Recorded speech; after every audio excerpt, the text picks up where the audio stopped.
कुछ ना कुछ गड़बड़ जरूर है। फिर से किसी कोने में बैठकर सरगोशियां हो रही हैं, लेकिन जरूर ये भेद भी खुल जाएगा।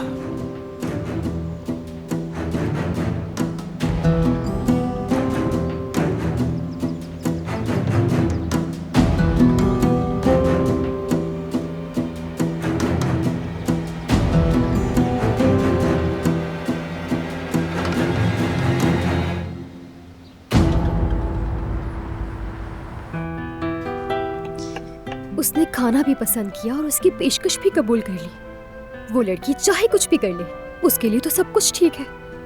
मुझे पूरा यकीन है कि उन दोनों के बीच कुछ चल रहा है। लेकिन सेवरोश ने तो कहा था उनके बीच कुछ नहीं है। वो तो बरसों से जानती है हारून को। हाँ, अगर कुछ होता तो जरूर पता चलता। ये दिमाग भी ना हर वक्त उल्टी सीधी बातें सोचता रहता है। बस कुछ भी नहीं है यास्मीन, पुरसकून रहो तुम।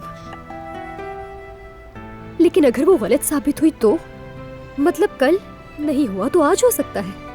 कुछ कहा नहीं जा सकता। शायद वो धीरे धीरे उस चुड़ैल को पसंद करने लगा है।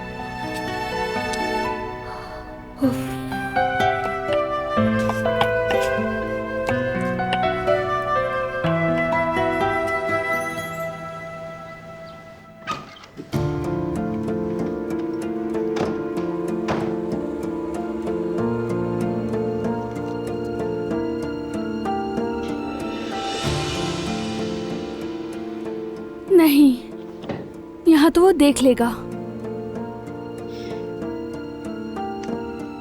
ये जगह ठीक नहीं, बिल्कुल सामने है। कहाँ रखूं इसे मैं?